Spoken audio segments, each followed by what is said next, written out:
Hi everyone, welcome back to my channel and welcome to my top 10 books of 2024. I somehow narrowed down my list and I don't know why it feels like my reading in 2024 wasn't as good as 2023. Don't know if that's true or not, but I've got 10 books to talk about here, my favorite books of the year. I could have probably made a list of 15 to 20, but I really tried to pare it down to the 10 that are the most memorable for me, as well as just the most enjoyable or impactful. And I've got an arrangement of different genres. Romance is my top genre, but I do find that my 5-star reads are from other genres, which is really interesting. I don't have them in any specific order other than my top book is definitely my number one, but other than that, I don't have any specific order. And the only book I have physically is one of them, and that's because all of my books are packed up right now. So sorry I don't have any visuals, but I will be putting up a screenshot of the cover of each book as I talk about it. And Spice has joined us, so Spice, what's your favorite book of the year? My top book of 2024, I'm just going right at it. I'm giving you the best of the best. And it will come to no one's surprise if you've watched any of my videos. And that is The Winners by Frederick Bachman. This is the third and final book in the Beartown series. And I waited to read this book because I just couldn't finish the series and it devastated me. There were no winners in The Winners, let me just tell you that. I can't really go into much details about what this book is about because it is the final book in a series, but Beartown is a fiction series about a small town that is primarily run politically by hockey and the complicated parts of hockey. And the town of Beartown, their hockey team gets the chance to basically be the top team in their year. And this is specifically in the book Beartown. But then a tragedy strikes the town in the form of SA. It shakes things up and you follow along a whole cast of characters. You have some parents you're following along, a whole bunch of students. Some of them are a part of the hockey team, some aren't, and the coaches. And it's just such a beautiful and heartbreaking story. You fall in love with so many of the characters, and The Winners was probably my favorite out of the series, but it was the most heartbreaking. It made me cry. I was sobbing reading this book near the end. I was on vacation in Mexico and I had my sunglasses on and I was just sobbing by the pool. It is the longest book out of the series, and I would say it does drag on a little bit, but I love Frederick Bachman's writing. I don't find when books are slow paced that it means that they're boring. It's just some people really prefer fast pace only. The Winners is definitely a slower paced book at certain times, and then fast pace, very fast at the end. The second book in my top 10 list is definitely The Simple Wild by Kay Tucker. The Simple Wild series overall I would include in my top 10, but I'm just saying The Simple Wild because it is the first in the series, and I think it's possibly my favorite. I don't know. They're all so good. But The Simple Wild is a contemporary fiction romance. Like, romance is a part of the plot in this series, but it is a lot more just about you following along Kala, who is the main female character, and her life. She lives in Toronto, finds out that her father, who lives in Alaska, is sick and they have an estranged relationship, but she goes to visit him. Then she meets Jonah, who is kind of like her father's right-hand man, and they kind of have a budding relationship that turns into something more. And it is such a wonderful series about relationships, about grief, about love, finding yourself. I binged this series in a week. I was obsessed. I loved it. I still love it. I recommend it to everybody. It's just such a great book. I I really have nothing else to say. I love the romance in this series. I love the characters. I love the side characters. I love the atmosphere and the descriptions of Alaska. Literally, for 2 months after I read this series, I was convinced I'm moving to Alaska. I tried to convince my boyfriend to move to Alaska. But yeah, it was just such a great series. Kay Tucker, her writing in this series was so good, so descriptive. It felt like you were there and you felt for all the characters in this series. The third book on my top 10 list is Braiding Sweetgrass by Robin Wall Kimmerer. This is the only nonfiction on this list. I could have added quite a bit more nonfiction because I read so many memoirs that I gave 5 stars to, but I excluded all the memoirs just because, I don't know, it just felt like it wasn't right. But Braiding Sweetgrass is a nonfiction book about indigenous teachings, the teachings of plants, of Mother Nature, and kind of like indigenous culture. I cannot explain how profound this book was for me, how much it really solidified my thoughts about nature, how I live my life through and with my values and what I want my life to look like.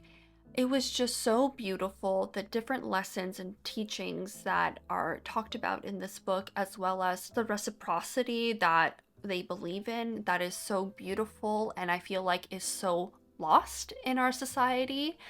It's a life-changing book if you are even slightly interested in learning more about Mother Nature, about ways that you can support the planet, ways you can create a community, and ways that you can respect indigenous culture more. I highly, highly recommend this book. I have no words. I love it. I definitely want to reread it several times in years to come because I feel like there were so many lessons in this book that with more rereads, I would gain more out of it.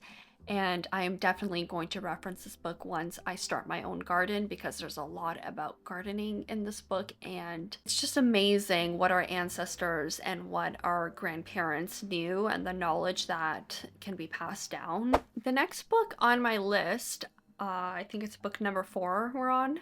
I actually didn't give 5 stars to when I first read it. And I don't even know yet if I can give it a 5 stars because I feel like I really need to reread this book to give it my fullest tapped in potential. But that book is East of Eden by John Steinbeck. And I feel like, I read this, I think it was in March or May?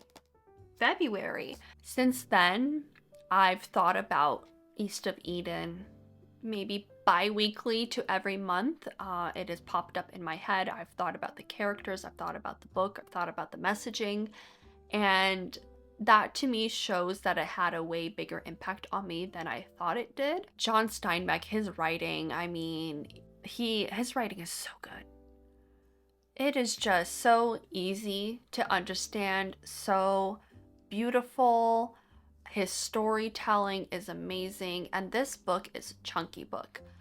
It is a book that basically is not like a retelling, but heavily influenced by the book of Genesis, the story of Cain and Abel. It has heavy kind of biblical references in it, but also the side characters that were in this story really stole the show for me. Rather than the main families that we followed, I had some side characters that I loved. I think because of the heftiness of this book, and I read it in such a short amount of time, that I feel like I did myself a disservice by quickly reading this book. Even though I read it quickly and I gave it 4 stars, I feel like it has left a massive impact on me, and it is a story I think about all the time, and it is a story that I crave to get back into, and all of those add up to a perfect recipe of a favorite book. So book number 5 is My Brilliant Friend by Elena Ferrante. I feel like a lot of us read that book this year because of the New York Times bestselling list, or like top 100 list of the 21st century. I first heard this book a while ago. I feel like I heard it through someone on YouTube. I can't remember her name, but then also Melissa on Book Talk. She raves about this series as well. And so I read book one, My Brilliant Friend, and I was so surprised at how captivated and interested in the story I was.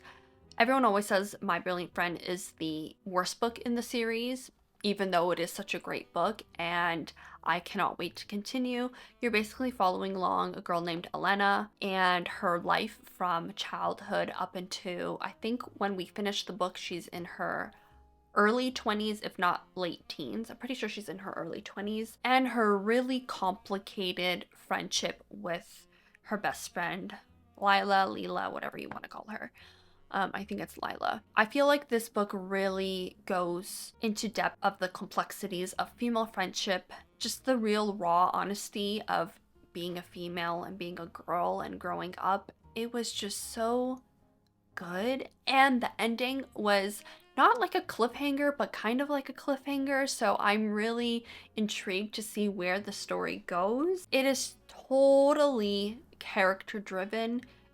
There's not much going on. You've got some stuff going on, but not really.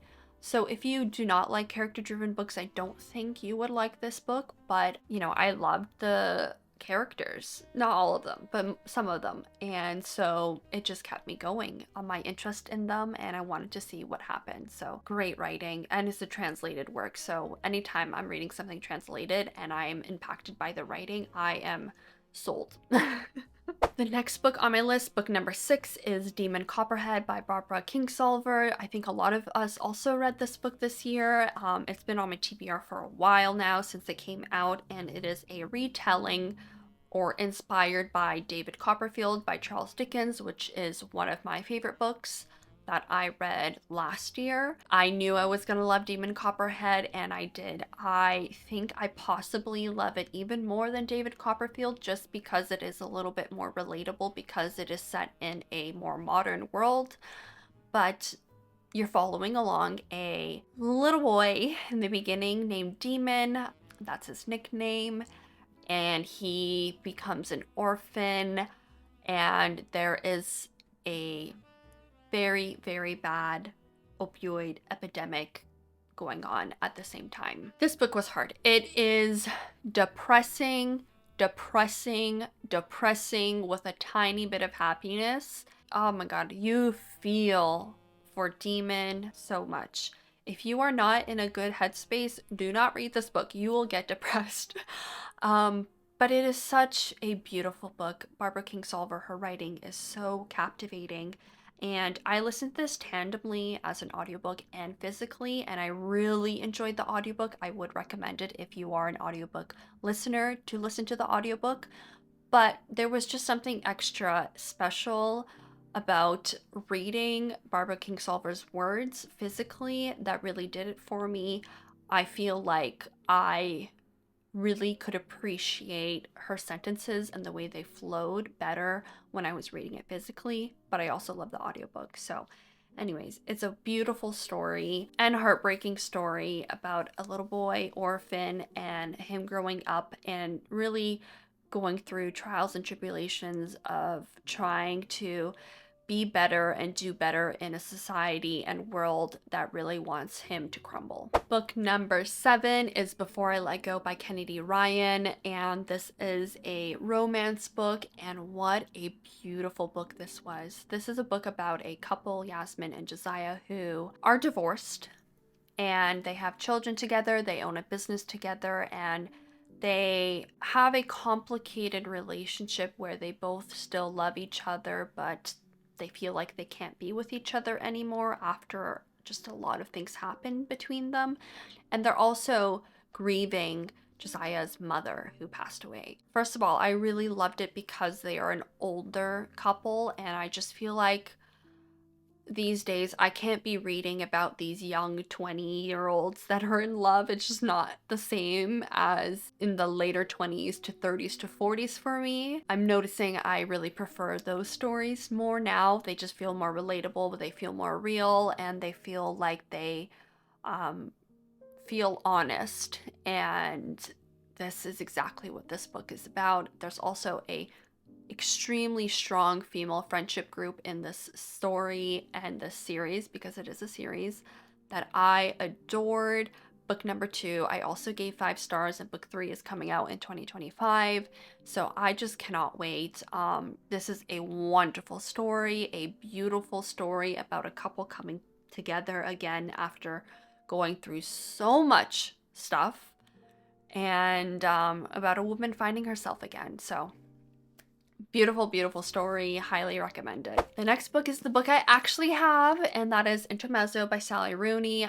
I am not surprised that this is here, and I feel like this is probably in a lot of people's top 10, so I won't harp on about it for too long. But this is a story about 2 brothers, Peter and Ivan, and their complicated relationship together. They are in the middle of, not really in the middle, in the beginning stages of grief about their father who passed away, and then dealing with that as well as their complicated relationships with each other, and then also just their separate lives. They're both kind of not in good headspaces and dealing with a lot of problems, but they have no one really to confide in with, and they don't have each other. But you kind of see them coming together and separating and coming together, and it is just a beautiful book about siblinghood, brotherhood, family, relationships, what we value in life, and the meanings that we give to things in life, and what really matters at the end of the day, and kind of how to figure that out for yourself and live your life so that you are content. Sally Rooney's writing is not for everybody, but I really enjoy it. I find it's actually not that hard to follow along, even though there's no quotation marks. I wish I underlined more and tapped more, but I was really just trying to absorb this book as much as I could. But you know, there are pages here that are quite underlined, if you could see that. But yeah, beautiful book, beautiful story. I hated and loved the brothers. Changed my opinions about them throughout the entire book, but at the end, I just loved this book, and I took my sweet time with it, and I loved every second. Book number 9 is Tom Lake by Anne Patchett. This is another kind of character-driven story. It's basically about like a mother who is retelling her life and her kind of years as an actress, the very, very short time of her life, to her daughters. And you kind of follow along, not really like a then and now timeline, but the timelines kind of interweave together. And there's just something about Anne Patchett's writing that is so beautiful. It flows together so well.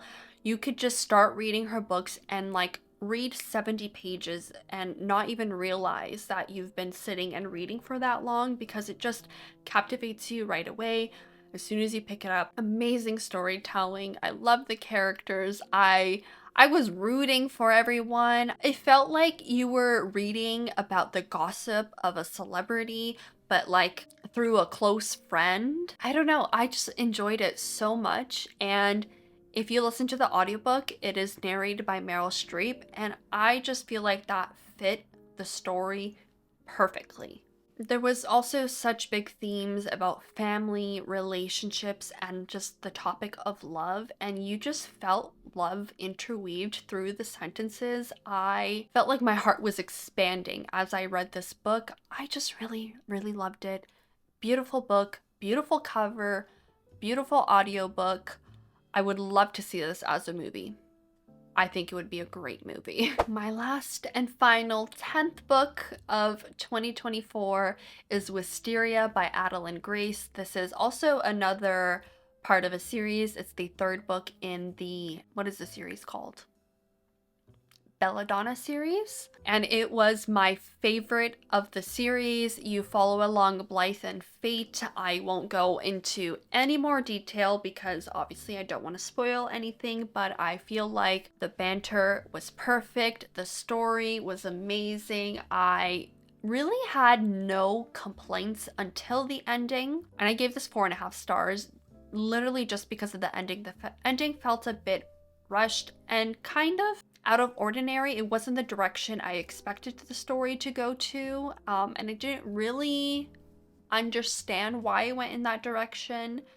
But other than that, like, I wasn't like, I didn't hate the ending. It was just interesting. And I'm honestly shocked that this book made it to my top 10 because I read the first book earlier this year, Belladonna, and I enjoyed it, but I didn't love it, and I didn't expect me to fall in love more and more with the characters as the series went along. But by book 3, I was obsessed. I didn't want to leave this world. I am so sad that the series is over. It is a wonderful romantasy series, and it just has all the aspects of fantasy that you love, and it's very soft fantasy, I would say. Like, it's not complicated, there's not a lot you have to really understand. It has just the perfect amount of touches of like fantastical things mixed with reality, and I enjoyed it so much. It was such an easy breezy fun time, and I would definitely recommend that series if you're wanting to get into or dabble into fantasy, because it is not complicated at all, but it is so much fun, and they are very quick books to get through. That is my top 10 of 2024. It's crazy that the year is over. I am so excited for all the books to read in 2025.